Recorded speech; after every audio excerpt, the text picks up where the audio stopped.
Hello and welcome to the Disconnected Gamers podcast, where we reconnect with life and gaming. I am one of your hosts, Andrew, also known as J-Bond. With me as always, except for that one time, Just one time, you're not going to let that go? never.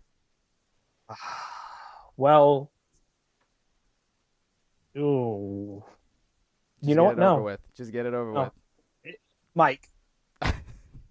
And a very special guest, Renee from, is it Stumbling Cat or a Stumbling Cat? It is Stumbling Cat, like Stumbling. Naughty Dog, but Stumbling Cat. Ah. Um, Simple. Thank you for joining us. Yeah, Yes. it's my pleasure to be here. So you are you're a gamer, you're a biotech major, an engineer, and a game developer, and a Yeah, and a game journalist and a cosplayer. and a cosplayer. Yeah, I have many facets. You wear a lot of hats. I do. A Yeah. jack of all trades. Uh, so let's talk about potions first, since that would be the cool. Well, it's not the cool. It's the coolest thing. Although I'm super fascinated by the whole biotech thing, but we'll get to that. Let's talk about potions first. Yeah, okay, so Potions: A Curious Tale is the game that I'm currently developing. We're actually in the midst of our Kickstarter right now. So I've been working on doing everything to make sure that that's successful.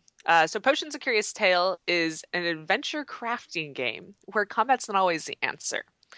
You play as a young witch named Luna, who's recently discovered her ability to brew magical potions. And she can use these potions as spells to solve puzzles and battle monsters and overcome obstacles on her quest to become a potions master.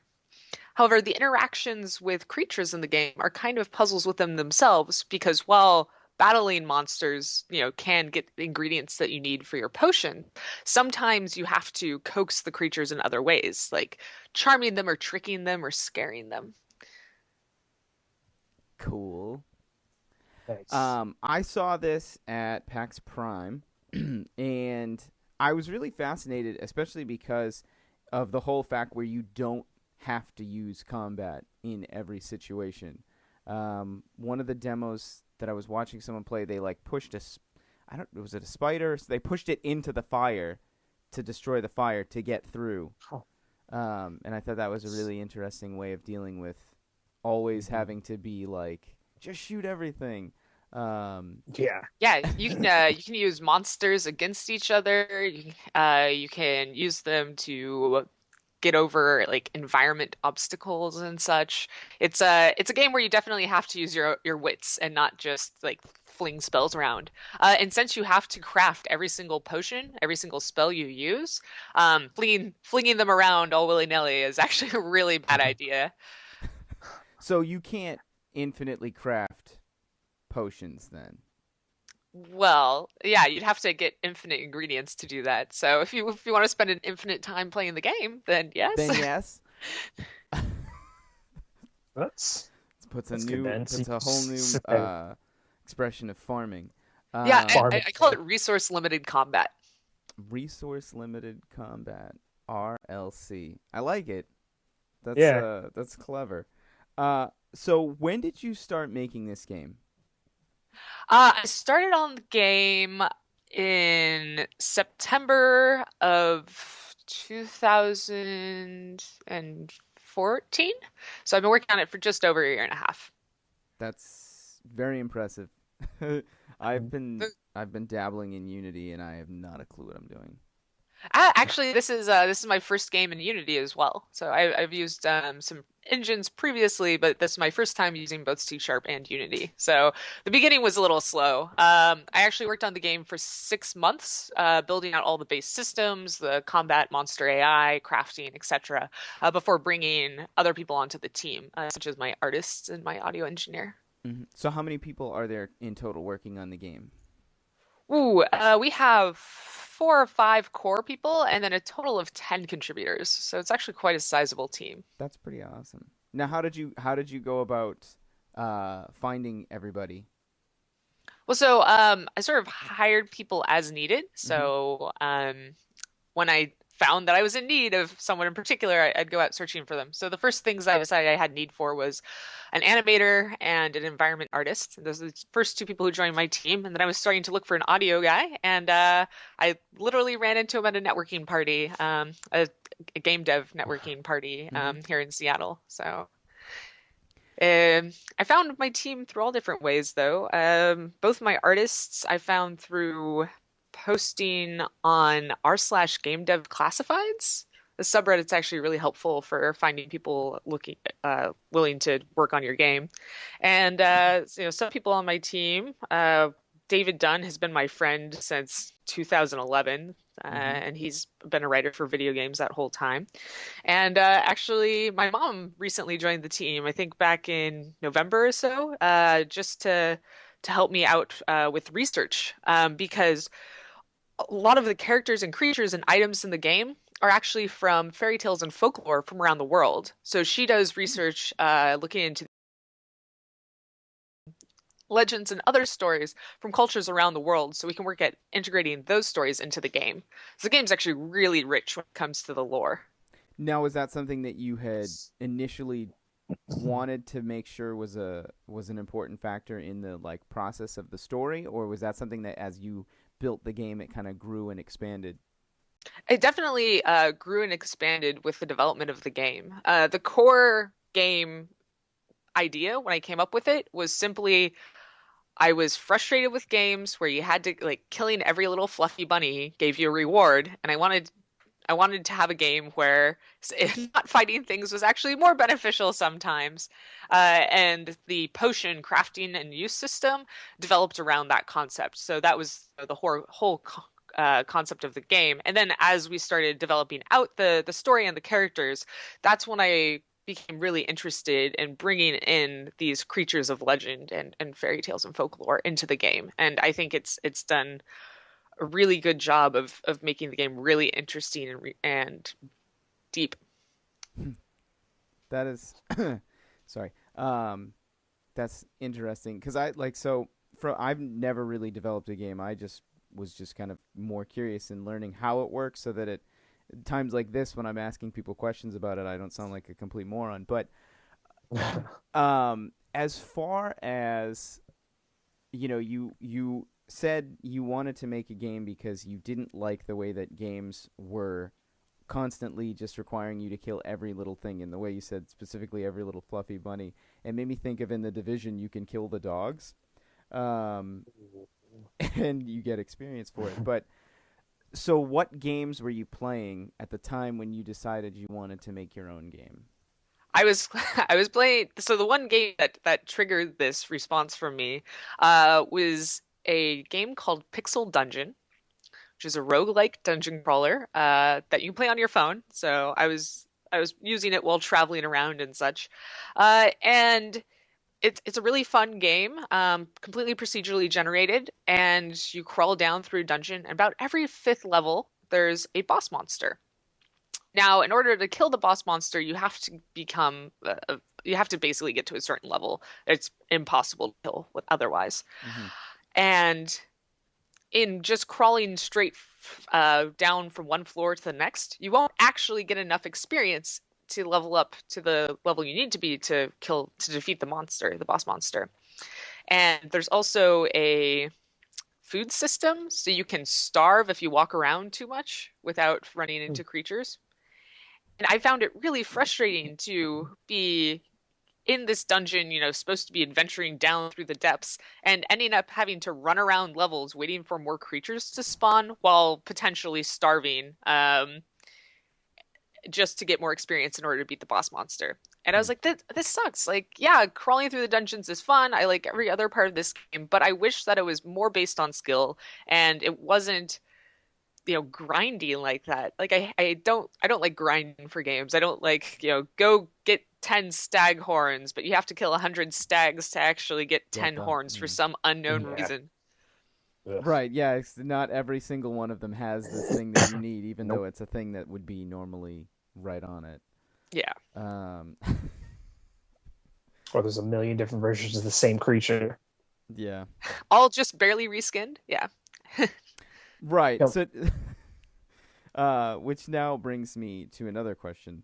So when you started to make your own game, was there a point where you became like super hypercritical of every single other game you played, or have you kind of always had that eye for looking at the way games are made? Um, I wouldn't say that I'm hypercritical. Other people seem to be much better at critiquing games than I am. Hmm. Certainly I can pick out what I like in games, but finding what I dislike is a little harder for me, mostly because I just enjoy games so much for the most part. I really don't notice those flaws. Hmm. I would say that I've become hypercritical of my own game though, and it's actually kind of tough because when you're making a game, you can't get stuck on the small details too much until, well, the game's closer to being finished. That level of polish that you come back through and add needs to be closer to the end of production, not in the middle, or else you're going to waste all your time polishing a game that never gets finished. Right.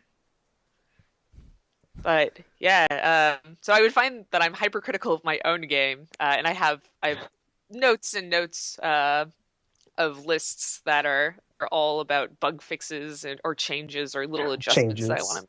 So Yeah. how do you manage that? Like, do you have someone who's just like, hey, you've been working on that for like 45 minutes. It's time to move on. Like, what's the workflow process when it comes to that? So my background is in engineering and project management. So I'm actually pretty good at triaging tasks. And so triaging is when you decide the critical level of the task. Like, is it really critical for the game getting shipped, or is it really minor, or is it Right. somewhere in between? So I'm pretty good at ignoring the things that are low on that list unless they need to be done. Hmm. And that's something that I've always had an easy time with, ever since high school. So since you brought up the engineering major, engineering what? Like, were you mechanical and electrical, civil engineering? So I went to a really weird school, a really good school, called Harvey Mudd College. It is generally ranked number one undergrad engineering school in the nation. Hmm. But they don't offer specific engineering degrees. So you're forced to take tons. It's like getting an engineering degree there is like getting a double major. And Hmm. then you're allowed to specialize your engineering degree with the classes, like technical electives that you take. So I specialize more on the mechanical structural engineering side with project management. So I took all of the project management and cost estimation modeling classes that I could. And then I decided I wanted to be more of an industrial design engineer. So I went into the mechanical side of that because we didn't have any industrial design specific classes aside from one CAD class, which we were all required to take anyway. Mm. So why did you want to? What was the allure to engineering at that point in time? Like, did you want to make games at that point in time, or you were kind of like, I want to do engineering, and then I went for didn't it? know that I could make games. Seriously, I was Just if someone had so just something you said just kind of to me, started, "Hey or Renee, you're good at math. You can make video games." I'd be like, "What? Really?" And I would have gotten my degree in computer science and been a game developer much earlier in life than I than I ended up being. Yeah, no, you know, I think this is one of those things where maybe I was just a few years too early for people to really realize that game development was a path you could take and Hmm. to let people know. And I think I did have a bit of a disadvantage being a female that people just didn't tell me about, programming or game development, despite the fact that I was a very avid gamer and did very well in school, especially in the science fields and math. Hmm. But yeah, so it wasn't until my senior year that I realized that game development was a potential path and Senior year of college? of college, of college, yeah. Yeah, a And little at that late to point, turn back at that point. right, well, at that point I yeah, was, oh, I'm gonna take CS 60, like which is the introduction to programming class that CS majors have to take as one of my electives. So instead of taking art, I took CS 60. Um, And then I started teaching myself programming on the side while working in biotech. I almost went to college to be a biologist, but then I realized that biology doesn't pay well, and being a lab assistant's really boring. So instead, I was like, oh well, I'll get into biomechanical engineering, so like making cool prosthetics and stuff. So that's why I went more of the mechanical engineering side, Yep. and that's why I eventually ended up in biotech, where I was working not making prosthetics, but I was looking for like on skin sensors and other things. That sounds really cool Yeah. and really like interesting. Crazy. So I mean, crazy in a good way. well, just I'm always fascinated by technology, and I went to school for 1 year for engineering and failed miserably. So It's tough. it's I like, and it's it my was problem was the math. brutal. I'm not the math scholar.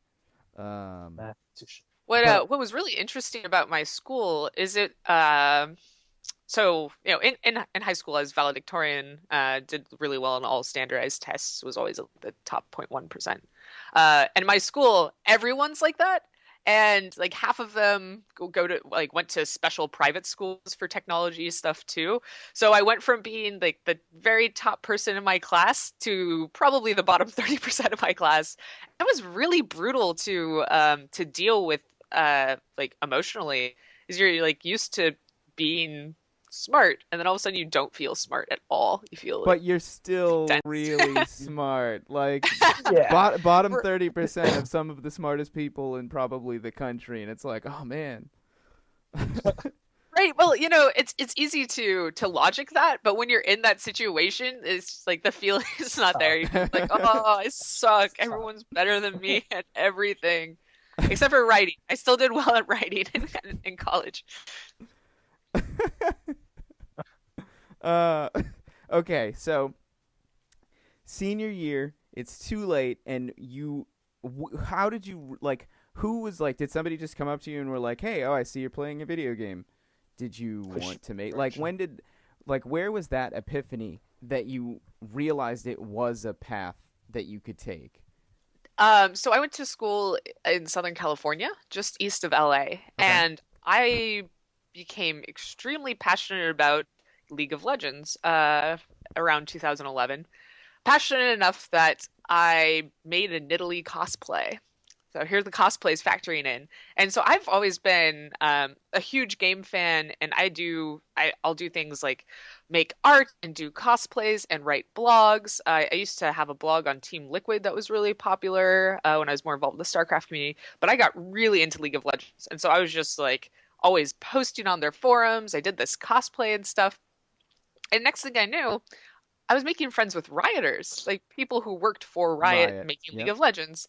And they're like, Nice. oh, you should come over to the office because it was only like a 40-minute drive away. And next thing you know, I'm just surrounded by game developers who are not too much older than me and being like, wait, these people exist. I can do what they're doing. Like, and they want me to do that too.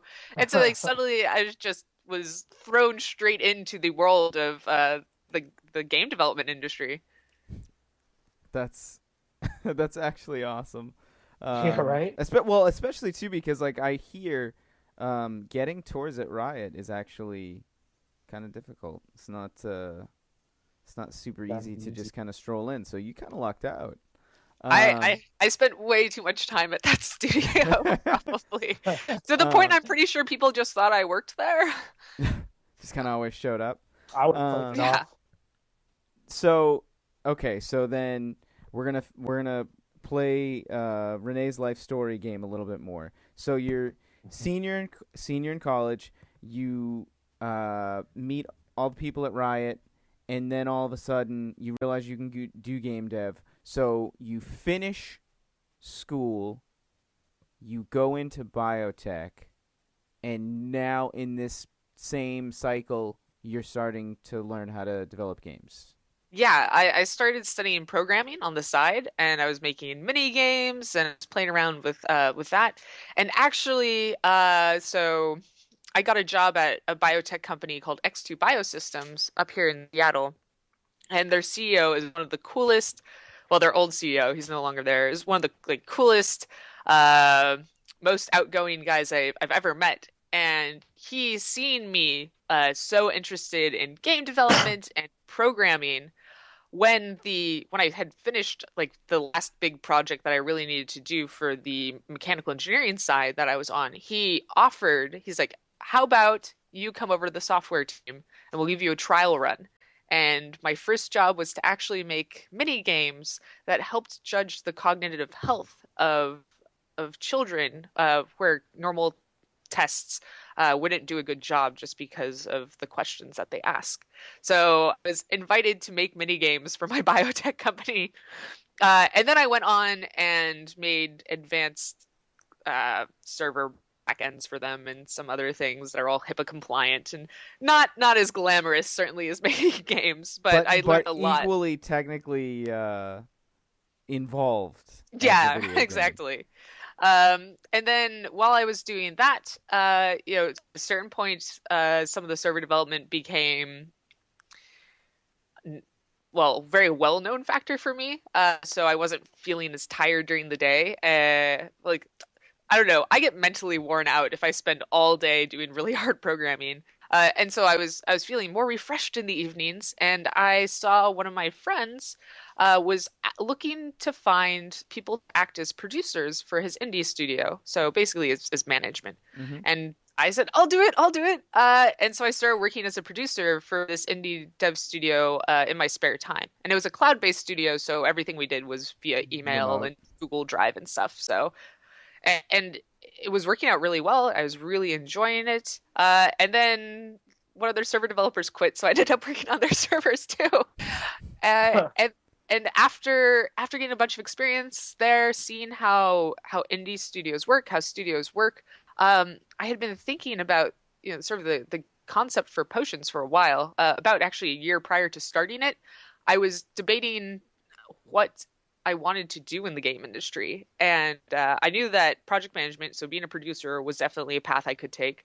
I knew that being an engineer was a path I could take. I obviously had the tech background there. And then I was considering game design. I was like, I have no clue what game design involves. I know, I'll design a game. And so the first big game idea that I designed was Potions, and I ended up falling in love with it. So it had been brewing in the back of my head for about a year. And I went to Unite, which is Unity's convention. It was being held in Seattle in 2014. I went to PAX Dev, and then I went to PAX Prime. And at this point, I'm just making tons and tons of game developer friends. And when I finished PAX Prime, I'm like, wait, I can make this game. I can use Unity, and I can be a game developer. And who knows if it'll work out, but if I'm ever going to take this risk, if I'm ever going to try to do this, I better try right now, because now's a better time than any. Right. So since you already kind of mentioned it before, because you're a female in the gaming industry, and maybe that's why nobody mentioned anything, has that played a factor in increasing the difficulty in getting to where you are right now? Like, in terms of the networking aspect and making friends and making connections and getting some form of assistance from other people in the industry, like, has that been something that you've kind of felt been an issue? Yes and no. So I like to think of being a female in tech, a female game developer, as like a race in D&D. You get +2 to opening new doors, and you get -2 to being taken seriously. So I mean, it's true. I shouldn't laugh. That's actually horrible. But I totally, like, in my head, I'm like, I can totally see that. Yeah.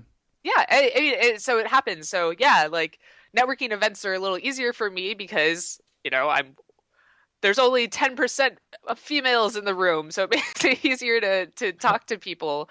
But anytime I talk to someone, they're like, "Oh, so you're an artist?" No, I'm not an artist.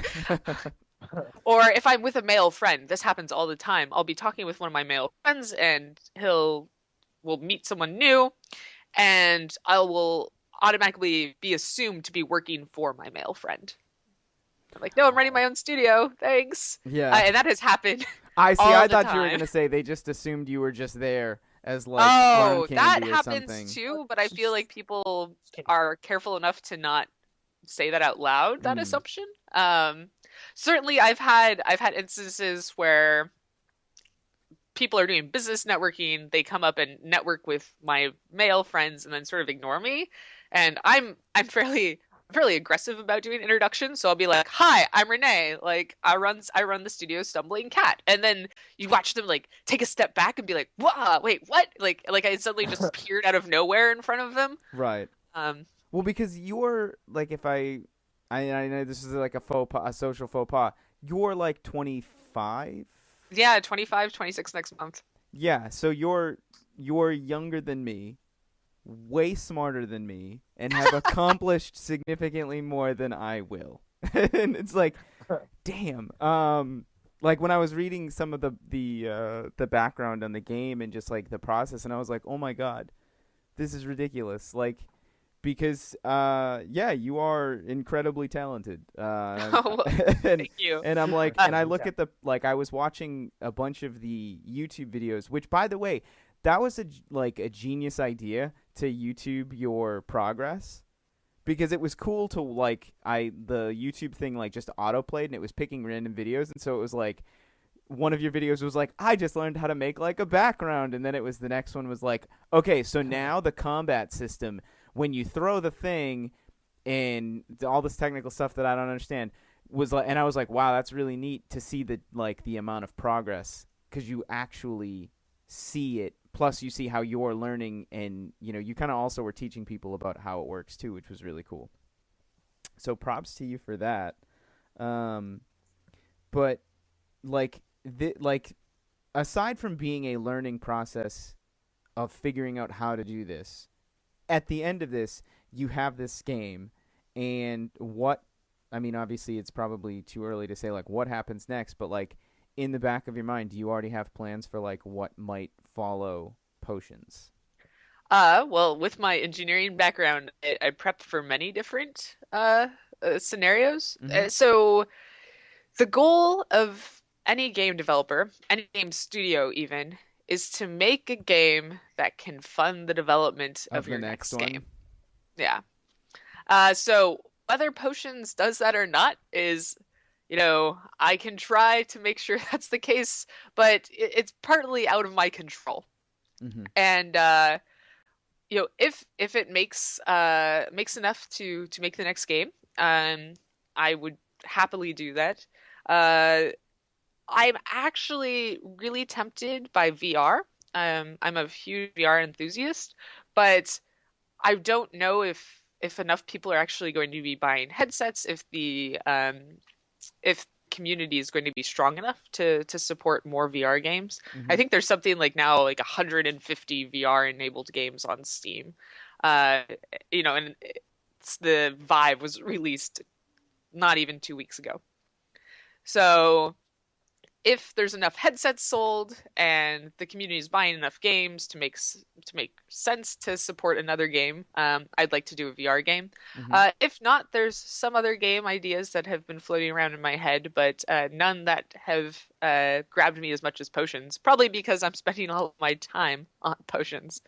And then if Potions doesn't work out, I'd still really like to stay in the game industry, and I think the work that I've done over the last 3 years has solidified my ability to continue making games, Mm-hmm. whether it's for myself or for someone else in the future. Now, obviously, would you? I mean, everyone would say they would prefer to make games themselves, but as far as if you were gonna make games for someone else, do you know kind of like where you'd want to be situated? Like, are RPGs kind of your primary thing, or if you were gonna do that route, would you be like, what's like a big VR studio and go that way because you're interested in VR? Yeah, that's hard to say.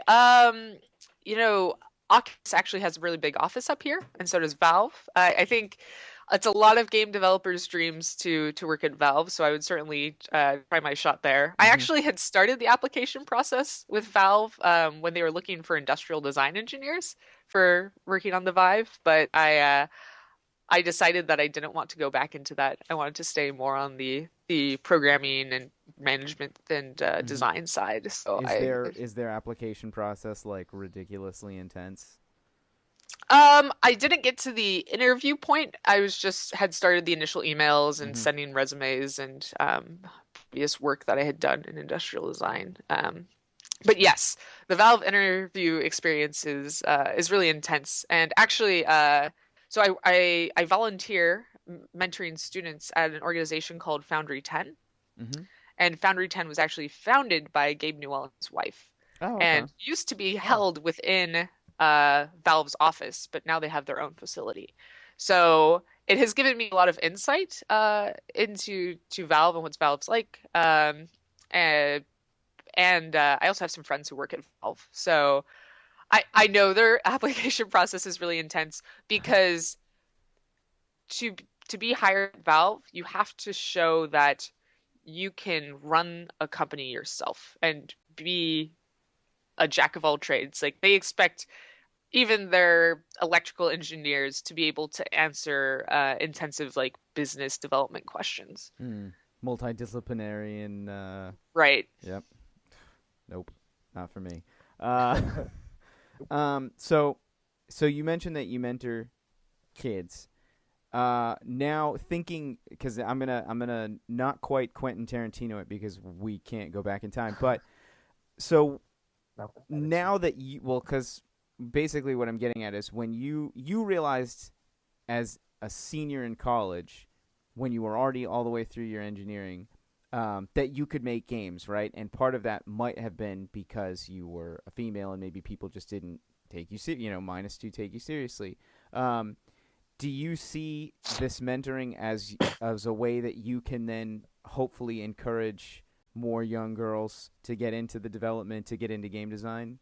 Is that Yes. something definitely? Yeah, and you know, it's not just young girls, just young students in general. Mm-hmm. What I really like about game development is it brings in so many different subjects and so many different skills that anyone can find something that they enjoy doing while making games. And they can also find the worth of what they're learning through game development. So I work with high school students, and what they do is they come up with a proposal and present it to Foundry 10, and then they're paired with a mentor. So if anyone comes up with a game proposal and it's approved, they're assigned to me. And so I spend a few hours each week. I come in and work with these students, Mm-hmm. and I teach them all about game development. But what I teach them about more than just straight up, this is how you make a game, this is how you write code, is both the value of their knowledge that they're learning in school and how to solve problems that they haven't seen before, which is something that I feel like schools in the US don't really do. And Mm-hmm. I've seen it in the students. They come in, and if they find a problem that they haven't seen before and they don't know how to approach it, they'll just stop. They'll freeze. They'll either come to me for help, or they'll just stare at their computer screen, not knowing what to do, or they'll try to avoid it, but they don't know how to approach problems they haven't seen before. And so I'll teach them, like, okay, first let's figure out what the exact problem is. Let's break it down into its components. Let's figure out how to search for these. Let's figure out what terms are needed. Let's throw it into Google and see what Google comes up with. Yep. Okay, let's go through this information, etc. And it's really funny because at the start of the internships, I am, constantly working my butt off helping these kids, trying to teach them all these things. But by the end of the internship, uh, I only really need to come in and, give them some design advice, help make sure that they're staying on their time milestone goals, Mm-hmm. and that's it, because they become so self-sufficient once they learn how to approach problems themselves. That's awesome. That's well, because like I mean, it's I see. It's one of those things. Like I'm fascinated by the game design industry, but I'm fascinated by just how things are made in general. So it's like hearing these types of things and hearing all the background knowledge of like making games. It like what gives you a different perspective when you play a game. So it's like you're playing this game and you're like, man, I wonder how long it took for them to make this thing happen, rather than just being like, ooh, cool 3D models. Like, oh, that car looks real. Um, so it's like it's nice to see how you have like learned how to do it, and then it's almost in like a weird way you're paying it forward back. But in the same token, it's what the industry needs, right? How else will anyone else learn if someone else doesn't kind of give someone an opportunity? Yeah, exactly. And so I really love doing that. It's a great break out of my normal workday to just like drive over there and help these students learn and see how passionate and excited they are. Hmm. So what is the average day at Stumbling Cat like? Oh gosh. There Is there there no isn't average one. day? There isn't, and that's what's amazing about game development is there's constantly something new and different to do. And certainly since I do all of the biz dev, marketing, project management, design, and programming, I have a lot of tasks that are on my plate. So let's see. A normal Monday is I will wake up between 7 and 8 a.m., not intentionally. I wish I could sleep in later, trust me. And I'll screw around on my phone and read Reddit. And then I'll finally get to bed, make myself breakfast, and sit down at my computer and go over everything that was completed last week, anything that was supposed to be completed last week that wasn't, and figure out what tasks should get done the current week. And I type up notes on all this. Mm-hmm. And then at 11 a.m., my team and I have a weekly Skype call, so we all get on Skype, and I go over this list, make sure that people are having all of their complaints and concerns heard, remove any blockers, make sure that everyone can get their work done, and then after the call, I get a cracking on whatever work that I need to get done, whether it's being part of a podcast or writing some emails or writing some code, fixing things, setting up new builds, doing public relations work. And then I guess my day normally ends around 7:30 or 8 p.m. So I tend to put in like 11 hours a day. All right, now, is that something that you had to like specific? Wow. Well, I know you mentioned that you're really good at project management. So like at one point where you like, when you started working on the game, you're like, I'm going to work until 2 in the morning and then be dead the next day and then work till 2 in the morning. And then finally you were like, okay, no. I have to set time aside to be a human and do human things rather than just code or biz dev or, all that fun stuff. Yeah. When I actually first started, I would binge work, like do a 15-hour day, and then completely burn out and not have any desire to even touch work the next day. And I'd feel guilty about not wanting to work, and then that would make me not want to work even more. So I actually set aside a schedule Monday through Friday, 11 a.m. to 7 p.m. So that's my set schedule. But recently I've had a problem sleeping in. I woke up at 6:45 today, not out of my own free will. So certainly with the Kickstarter campaign, that's more stressful. Mm-hmm. I definitely try to take weekends. But I've probably worked at least 5 hours a day for the last 27 days in a row, just because of Kickstarter and preparing for that. So that's not how I normally like to do things, and I'm looking forward to taking a vacation when this is over, whether or not the Kickstarter is successful. So you had I watched your YouTube video that you did like the week, or it was like the week or a few days before the Kickstarter, and you kind of talked about all the different things, how you pick backer rewards and how you manage it. Has it been, now that the Kickstarter is live, was there like the relief of like clicking, I assume like clicking go on the campaign, and then less of a relief when it's, because now you're probably checking it constantly, or did you? Yes, that's exactly what happened. It was like a relief. I like hit the button. I was like, oh, it's done. And then when we passed 10,000 on the first day, I was like, yay! I think we got we got pretty high on the first day. I think we got to 12,000, 15,000, somewhere around there. So that was awesome.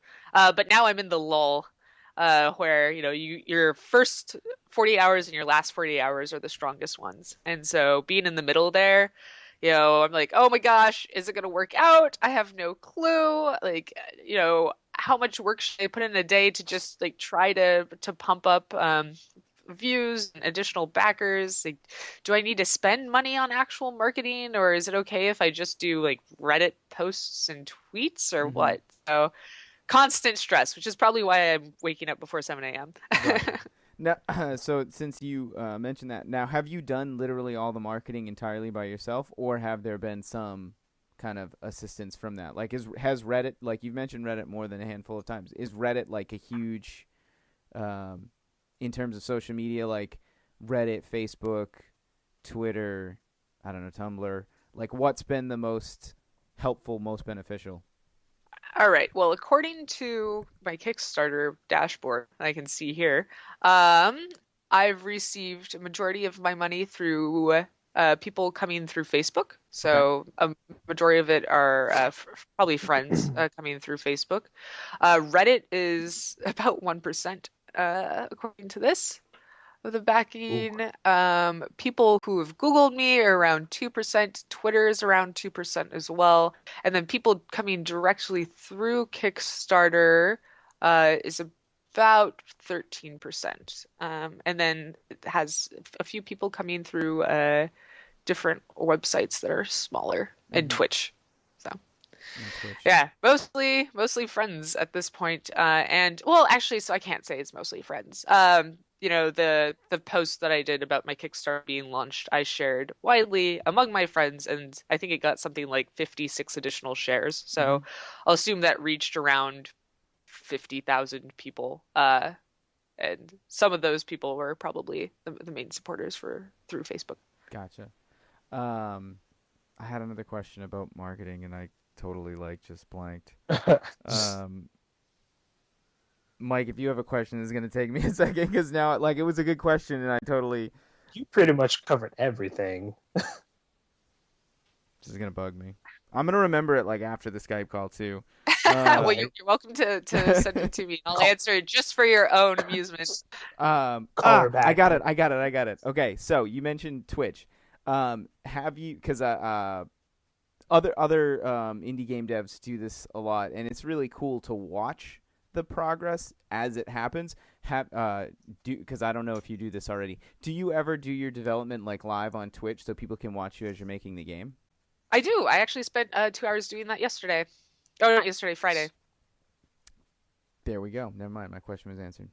Yeah. And those aren't on the Making Potions playlist, but if you go to my YouTube, I do upload them to YouTube as well. So okay. So maybe I've been watching the Twitch ones just on YouTube. probably not. If I sound really I know what I'm talking about, those are definitely the Making Potions blogs. If okay. I'm staring at code and making frowny faces, that's the development. Oh man. Okay, so this will be my final question, and it's technically two questions because there's two parts to it. Most frustrating thing you've figured out through all of this, any facet of the game's development, and then most frustrating, and then the most simple thing that took the longest amount of time, which I guess could potentially be the most frustrating thing.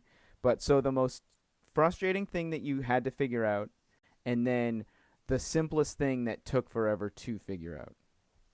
Ooh, okay. When it comes to the game itself, it's definitely both. When it comes to freaking code and debugging, because sometimes you'll stare at code, you'll be like, "This isn't working, and it should work, and I have no clue why it's not working," and it'll take forever figuring out stuff as to why it's not. And half the time, well, no, sorry, 95% of the time, it's because I did something stupid.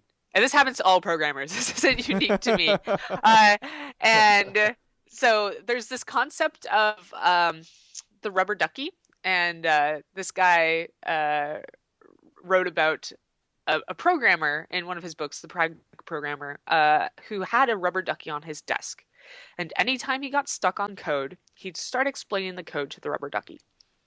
And the reason he did this is because as a programmer, all the time you'll get stuck on something and you'll go over to someone for help and you'll start explaining the problem to them. And halfway through the explanation, you'll be like, oh, duh, and you'll run off. And they'll be like, wait, what?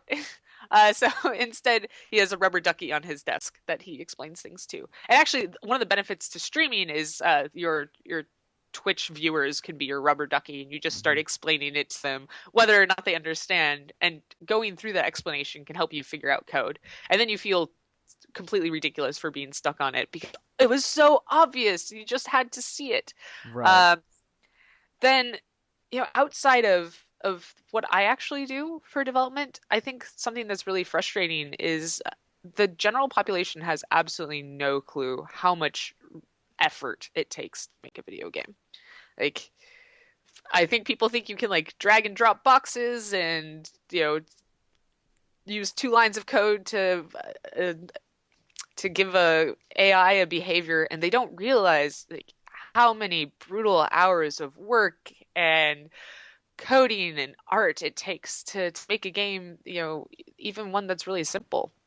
And so I feel like, especially when it comes to criticism of funding for games, it can be really rough. And I don't know if you saw the news recently, but the VentureBeat article? Yeah, that. Yep. I was going to ask you about that, but then we were having such a good time I didn't want to bring it. Because it's ridiculous. He's basically saying, like, was he saying that you should, like, you should not see your kids because you should be crunching on the game, I think is what he said. He says, since you have the honor of working on video games, you shouldn't expect to be paid well or to work sane hours because you're making beautiful art and that should be your payment. And if you wanted to make money, you should just go start your own studio and make a multi-million-dollar product because you obviously can since kids are doing it. Wow. Because logic. Yeah, right? Yeah, okay. So being friends with many game developers, that story is certainly going around on Facebook and everyone is in disagreement with it. So there's if you're familiar with Rami Ismail from Vlambeer. I know Vlambeer. I don't know that name. He wrote a line by line response to the article, which is pretty good. I'll check that out afterwards. But yeah, it's ridiculous, and people just don't understand. Like, big games are made by 400 people teams working for 5 years. It gets a lot of man hours to make something like Skyrim. Right, or even like Grand Theft Auto 5 took years, and that Right. Rockstar has multiple teams. Yeah.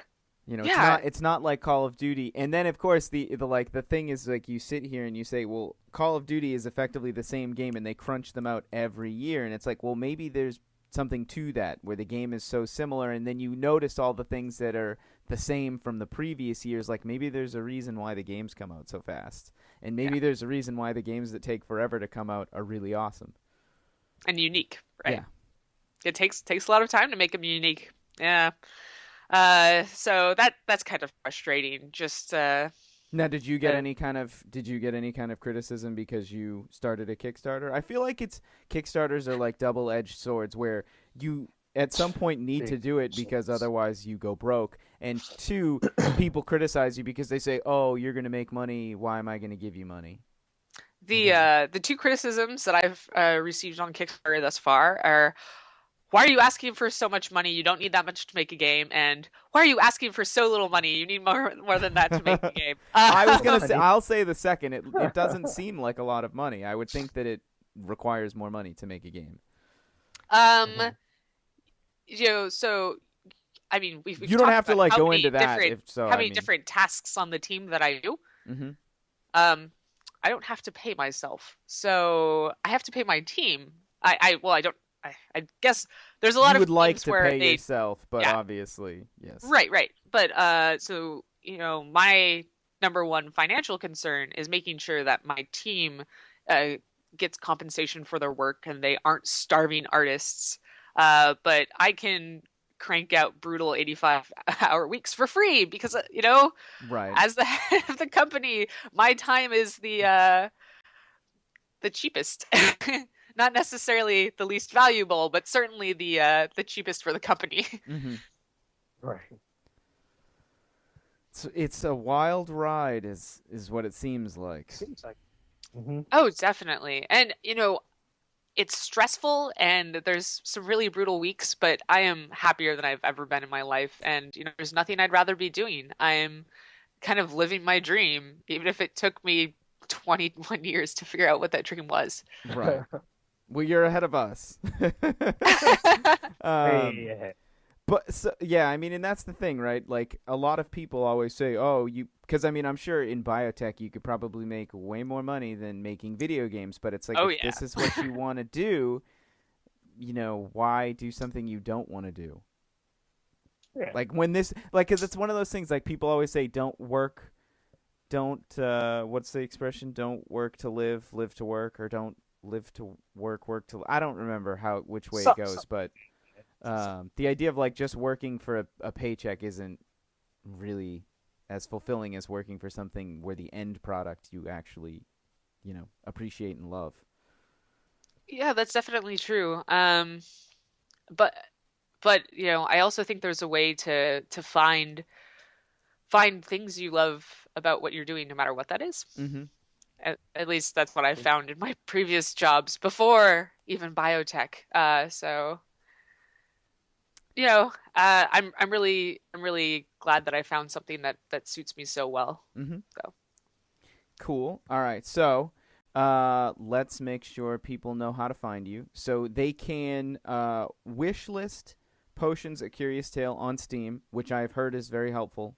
Um, I've heard from people to wish list games that they're interested in. yep. PotionsACuriousTale.com. All one word, no spaces, and tale is TALE.com. Yep. And I'm going to screw up your Twitter, so I will let you do it. My Twitter is RikuKat, RikuKat. And then Stumbling Cat is at Stumbling Cat. Yeah, Stumbling Cat is at Stumbling Cat. You can find us on Facebook as well, either Potions of Curious Tale or Stumbling Cat on Facebook. Yeah, we're all over the place. And if you're interested in the Kickstarter, if you just go to potionsofcurioustale.com, it's right there. If you want to be really directly linked to the Kickstarter, just go to potionsofcurioustale.com/Kickstarter. There you go. Again, Renee, thank you so much for being on the podcast. It was awesome to hear about the game and the process. And thank you. Yeah, thanks for having me. It's been a real pleasure. I enjoyed talking with you both. Yep. Awesome. Mike, let us end the show as we always do. It is episode 66 of the Disconnected Gamers podcast. And as always, we will catch you On the flip.